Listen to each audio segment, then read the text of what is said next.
नमस्कार दोस्तों, CBSE class 10th और 12th में अगर तुम्हारे कम नंबर आए हैं और तुम रीचेकिंग या फिर री इवैल्यूएशन का फॉर्म फिल करने के बारे में सोच रहे हो तो तुम्हें बता दे, उसके लिए तुम्हारे सबसे पहले तुम्हारे पास आंसर शीट की फोटोकॉपी होनी चाहिए। और आज की वीडियो में हम तुम्हें बताएंगे कि आंसर शीट की फोटोकॉपी के लिए तुम अप्लाई कैसे कर सकते हो। तुम्हें पूरा प्रोसेस स्टेप बाय स्टेप बताएंगे कि ये आंसर कॉपी के लिए तुम कैसे अप्लाई करोगे, फिर कैसे तुम्हारे पास आएगी। तो इस वीडियो को बिना स्किप किए लास्ट तक देखो। इस वीडियो में तुम्हें सारी इन्फॉर्मेशन क्रिस्टल क्लियर तरीके से समझा रखा है, पूरा प्रोसेस इजी वे में समझाया है। तो चलिए आज की वीडियो शुरू करते हैं। पहले तुम्हें क्या करना है, इस पेज पर आ जाना है। इस पेज का लिंक मैं डिस्क्रिप्शन में दे दूंगी। जैसे ही तुम क्लिक करोगे तो तुम डायरेक्ट इस पेज पर आ जाओगे। इस पेज पर आने के बाद तुम्हें यहाँ पे लिंक दिख रहा होगा, click here to apply online. तुम्हें डायरेक्ट इस पर क्लिक करना है। जैसे ही तुम इस पर क्लिक करते हो तुम्हारे सामने ये पेज ओपन हो जाएगा। इस पेज में देखो तुम्हें क्लास 12th की आंसर बुक का यहाँ पे लिंक दिख रहा है और नीचे दे रखा है क्लास 10th की आंसर बुक का। तो मान लो अभी तुम्हें क्लास 12th की आंसर बुक जो है उसकी फोटोकॉपी मंगवानी है, तो तुम उसके लिए क्या करोगे, ये जो ऊपर वाला जो लिंक है ना, तुम्हें ये दिख रहा है क्लास 12th आंसर बुक का लिंक,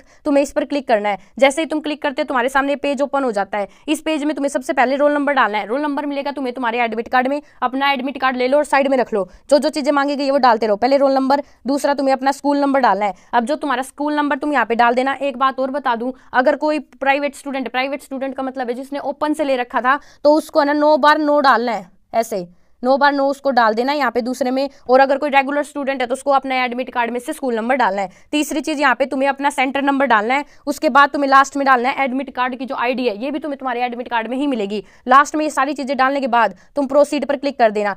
अब मैं भी ये डिटेल्स डाल देती हूँ। अभी मैंने इसलिए नहीं डाली फॉर प्राइवेसी, फिर मैं प्रोसीड पर क्लिक करती हूँ। तुम भी जल्दी से डालो, फिर अपन देखते हैं क्या होता है प्रोसीड पर क्लिक करने के बाद।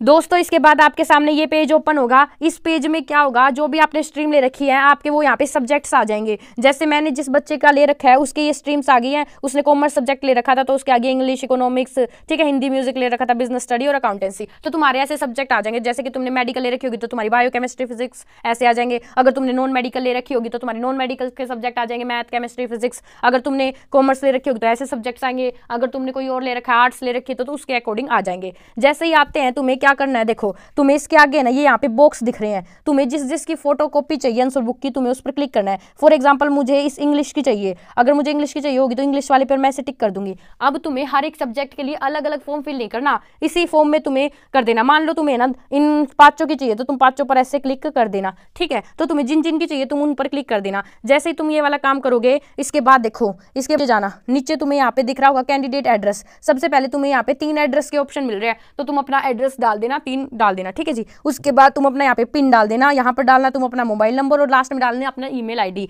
और लास्ट में तुम सबमिट एप्लीकेशन पर क्लिक कर देना। इसके बाद पता है क्या होगा, तुम्हारे सामने एक एप्लीकेशन नंबर आएगा। क्या आएगा तुम्हारे सामने, एक एप्लीकेशन नंबर। और वो एप्लीकेशन नंबर तुम्हें नोट कर लेना है। सही सुन रहे हो मेरी बात, वो एप्लीकेशन नंबर तुम अच्छे से नोट कर लेना, क्योंकि उससे ही तुम्हारी पेमेंट कटेगी। जैसे ही तुम ये कर लेते हो तो तुम्हें दोबारा उसी वाले फर्स्ट पेज पर जाना। इसके बाद तुम्हें इस पेज पर आ जाना है। दोबारा इस पेज पर आते ही अब तुम्हारी आंसर बुक की जो वो था, तुम्हें एप्लीकेशन नंबर तो मिल गया, तुमने फॉर्म फिल कर दिया। अब तुम्हें पेमेंट काटनी। पेमेंट काटने के लिए तुम्हें फी पेमेंट पे जाना है। फी पेमेंट पे तुम जैसे ही जाओगे, क्योंकि पेमेंट काटनी पड़ेगी ना, एक के 700 रुपए हैं जैसा कि तुम्हें पता होगा। अब तुम्हें क्या करना है, जो तुम्हें एप्लीकेशन नंबर वहां से मिलेगा ना, वो एप्लीकेशन नंबर तुम यहाँ पे डाल देना। अब 2 चीजें हो सकती है, एक तो तुम अपना एप्लीकेशन नंबर नोट कर लो। अगर तुम अपना एप्लीकेशन नंबर भूल जाते हो तो उसके लिए भी सोल्यूशन है, मैं तुम्हें बताऊंगी। लेकिन पहले तुम याद रखो कि अगर तुम ज्यादातर अपना लिख ही लेना, ठीक है। लिख लोगे, फिर यहाँ पे एप्लीकेशन नंबर डाल देना और अपना रोल नंबर डाल देना। लास्ट में प्रोसीड पर क्लिक कर देना। फिर तुम अपनी पेमेंट कट कर देना। यहाँ से पेमेंट तुम्हारी कट हो जाएगी। पेमेंट का जो सब कुछ है ये कंप्लीट होने के बाद तुम्हारा फॉर्म तो फिल हो गया। अब यहाँ से तो देखो ये नीचे ऑप्शन है कि चेक फी स्टेटस, कि तुम्हारी पेमेंट कट गई है या नहीं कट गई है, तुम्हें इससे पता चलेगा। जैसे ही तुम इस पर जाओगे, मान लो तुमने पेमेंट डाल दी, अब तुम यहाँ पे जाना, अपना एप्लीकेशन नंबर डालना और प्रोसीड पर क्लिक करना। इसके बाद तुम्हें पता चल जाएगी कि तुम्हारी जो पेमेंट है वो कट चुकी है या नहीं कट चुकी है, ठीक है जी। इसके बाद तुम्हें क्या करना है, देखियो ब्राइटनेस भी कम होगी 5% के चक्कर में।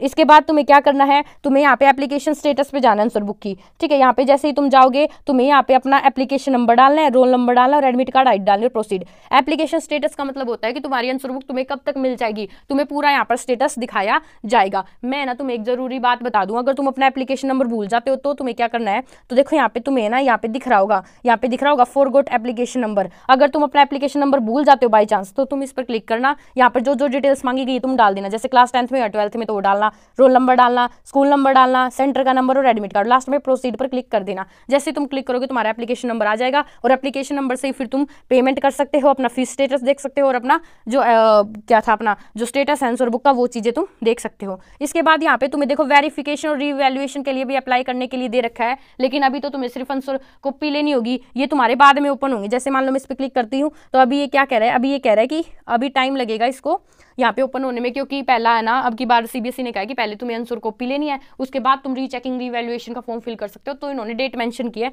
तो उसके अकॉर्डिंग यहाँ पर सारी चीजें आ जाएंगी। तो ये तो मैंने तुम्हें क्लास 12th का बताया दिया कि तुम्हारे सामने कैसे जो तुम्हारी नोटबुक है आंसर कॉपी है उसका तुम फॉर्म फिल कर सकते हो। अगर क्लास 10th की बात करें तो क्लास 10th को भी सेम प्रोसेस अपनाना है बिल्कुल, ठीक है जी। जो क्लास 12th ने अपनाया है ना वैसे ही तुम्हें पहले क्लास 10th के लिए फॉर्म फिल यहाँ से करना है, फिर फी पेमेंट यहाँ पे करनी है, तुम अपना स्टेटस चेक कर सकते हो और अपनी आंसर बुक का जो स्टेटस है वो यहाँ पे देख सकते हो। लेकिन अभी क्या हुआ है, अभी जो क्लास 10th वाले पे अगर तुम क्लिक करते हो तो यहाँ पे लिखा हुआ है candidates who have applied and obtain photocopy of answer book will only be eligible to apply for verification. देखो यहाँ पे है ना ऊपर तो दे रखा है टू अर्ली, टू अर्ली का मतलब ये है कि अभी तो जो क्लास 12th है उनके आई है फोटोकॉपी का जो फॉर्म है, तुम्हारा भी जल्दी आ जाएगा। तुम्हारा एक डेट दे रखी है उन्होंने स्पेसिफिक 2 या 3 तारीख दे रखी है, तब तुम्हारा आएगा क्लास 10th का यहाँ पे फॉर्म ओपन हो जाएगा, तुम भी यहाँ पर आसानी से अप्लाई कर पाओगे जैसे क्लास 12th वाले बच्चे अप्लाई कर पाएंगे। और फोटोकॉपी मिलने के बाद ही तुम सीधा रीचेकिंग और रीवैल्यूएशन का फॉर्म फिल कर सकते हो। यहाँ पे साफ साफ बता रखी है बिल्कुल कि जो कैंडिडेट्स फोटोकॉपी लेंगे आंसर बुक की वही एलिजिबल होंगे रीवेरिफिकेशन और रीवैल्यूएशन के लिए। आई होप वीडियो तुम्हें पसंद आई होगी, तुम्हें समझ में आई होगी। कोई